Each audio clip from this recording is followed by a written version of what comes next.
Hey guys, my name is Nick and welcome back to the channel, and in this video I'm going to be talking about a campaign that I'm going to be attending at Warhammer World. Now this is coming up on the 28th to the 30th of September, and it leads into a couple of topics that I really want to cover in this video. The first is, have you ever been to a campaign and did you enjoy it? That's the first question I want to sort of put to you. Now I've been attending campaigns for a number of years, well over 10 years, and it's a very different kind of event than you get at tournaments.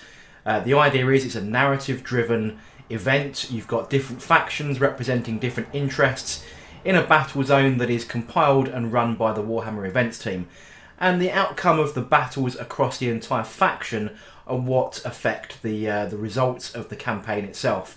So individual battles, you know, where you go and pub stomp your opponent into the ground, really isn't going to have a big impact. However, if 15 or so out of your 20 players have a certain number of victories or win by a certain margin, that's going to have an impact on the second game. And then you have a rolling campaign based on the type of victories that you achieve over the types of missions that are played. So it is very different to just going out there and playing for yourself.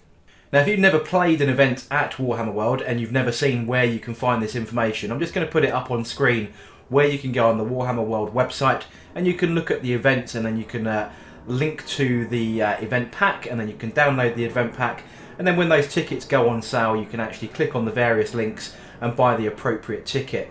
Now these events are selling out really quick. I believe this one sold out in under 30 minutes. All tickets went. I have seen an email come out saying there are a few tickets that have been returned. People obviously can't go at certain times. So they've bought a ticket, they've returned it, very much you know, just buying any sort of any event ticket really. And it goes back into the pool, and then they can advertise out that those are available. So this is probably a different link than you regularly go to if you're a Games Workshop fanboy. This is where you're going to go to the Warhammer World page rather than any Facebook or anything else like that, or their main shop front. This is the Warhammer World page, and then from there you can click on events, and then you can go to the system that you play, whether that be Age of Sigmar for example, or Warhammer 40K, and then look at the events. And you can see here there are three factions: Imperium, Chaos and Invaders, which is basically your Xenos race. And then you can click there to download the event pack. Then once you download the event pack you end up with this. And what this is going to give you is all the information you need to participate in the event, and this gives you a full background, event essentials, so you know when your games are going to be, minimum standard of model requirements, you know, a full list, just very similar to what you get at a tournament, but this has got background. So you know what's happened. Now this is actually a multi-part campaign, so there's been several stages of this Tenebrous system campaign already, and this is, I believe, the culmination of at least 3 other events that have followed this. Unfortunately I haven't managed to get to those, but just read up on all the background on how things have gone. And there's some unique pieces in here, such as the Combat Patrol, which has not been done before. It's a unique detachment. And also, quite importantly, is a list of potential awards. There's Painting Awards, Best Faction Awards, and Most Sporting. Now these do sell out really quick, and one of the reasons I think this is happening is due to the increase in competitive play, and those tickets are selling out really quick, and people just want to play at events run by Warhammer World. And this is, if you can't get a Grand Tournament ticket or a Throne of Skulls ticket, then this is kind of your second best bet. So you can get into an event and go and play at the prestigious Warhammer World event and play against like-minded players. Now just like tournament events, campaigns, you need an army, and the army is dictated by the campaign pack. For example, in this campaign there is an optional sort of up to 3,000 point game on the Friday night. There's a couple of 500 point combat patrols, and then there are 3 1750 point games. Now this can vary from campaign to campaign. These are all singles games. However, I've been to campaigns where there's doubles, where you play 1,000 points each at doubles, or 500 points each at doubles, even as low as 400 point doubles. And in fact, we've played one where the finishing game was actually a large apocalypse game, and I believe we were sort of 3,000 or 4,000 points aside each. So it does vary per event, which does keep you on your toes, and means you can't just keep taking the same thing over and over again, because different games require different builds. Now as I said, just like tournament play, you've got your list, and you need to be ready for your list and have it fully painted to the standard accepted at Warhammer World. Now that is a minimum of 3 colours and based, and they give an example of that on their website of what's acceptable and what isn't. So what that means is if you're not ready, you've got a deadline. And this is one of the topics that I really want to cover in this video, and that's painting to a deadline. Now, normally I'm just painting the units that I buy, you know, adding them to armies, seeing new stuff come along, painting stuff on a whim, you know, no rush, no agenda here. It's just sort of painting stuff to add to my army and add to my collections of various different factions. However, when it comes to painting a new army or adding specific units that are required to attend a campaign or a tournament, same kind of example, you're now on a timetable. And typically these tickets come up for sale about 3 months before the event, so that gives you your opening window about 3 months. Now, at that point, I kind of knew what I wanted to take, right? So I had my sort of 2,000 pointish army that I could shrink down, and I was going to be taking my Tzeentch Demons list, led by Magnus. He's going to sort of be bringing all these lesser demons. So I had quite a large Screamer contingent. I had lots of Pink Horrors and Brimstone Horrors, a Demon Prince, and a couple of other little bits floating around in my list, all led by Magnus. And it was supposed to be, you know, a bit of a psychic blast off the table, just sort of run down and see how we do. Now, I've played a few games with that, and it has been utterly terrible. Not that terrible results should have an impact necessarily on your list building, but in my opinion, what I want to do is make sure that I get a good game out of it and my opponent gets a good game out of it. So I don't want to either wipe him off the table in one turn, and equally I'm expecting not to be wiped off the table in a couple of turns either.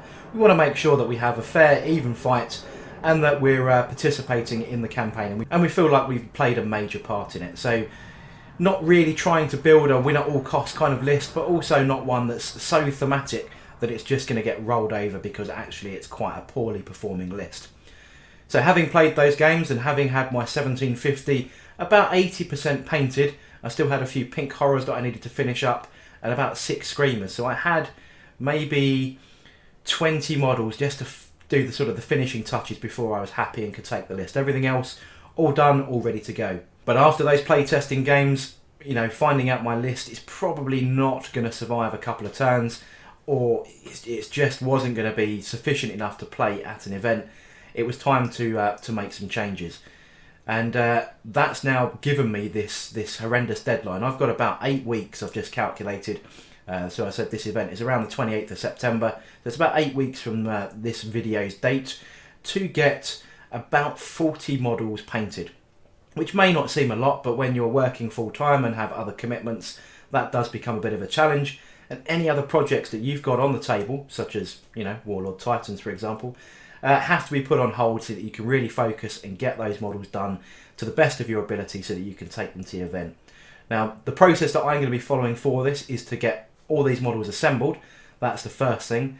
Then there's going to be a mass basing session because I use these lava type bases, which takes quite a bit of effort to do. So lots of basing going to go on just to get all of those ready. And then all the assembly phase done. And then I want to bring every single model up to this at least 3 colours and based system. So that means that worst comes to worst, I can still take them. I may not win any sort of best painted awards or anything like that, but at least I can play.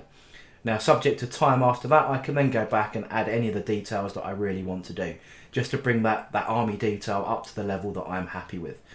And one of the big things that really focuses your mind is a deadline. When you've got those 8 weeks and you've got 40 models or so to paint, that's not a huge real amount of time, but it does focus the mind. And I'm going to be sitting here over the next 8 weeks really pushing to get these models ready so that I can take part in this campaign with the army that I really want to take. So the question I want to ask you guys, my subscribers and viewers, is do you find that you paint better to a deadline? Or do you just, you know, just buy units and paint them and just don't want to feel rushed in any kind of way, and you just paint them and then you're done?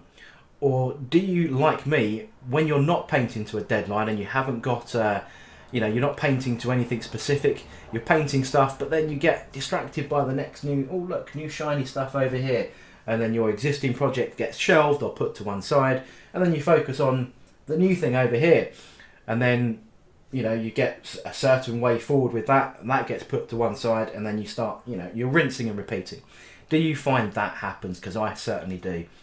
And as I think if you've watched a few of my videos, I've started new knights, got sort of 2/3 of the way through those, put them to one side, but the only one that I did finish was to a deadline because I needed it for a particular game. And I had a deadline for that game, it was set in stone, I needed that unit to be added to it, and that unit got completed. So deadlines definitely focus my mind, and I'm really interested from you guys whether that's the best way that you paint, or you find that's too restrictive and sort of stifles your imagination and you'd rather be just doing it the way you do it. So I'd love to hear from you.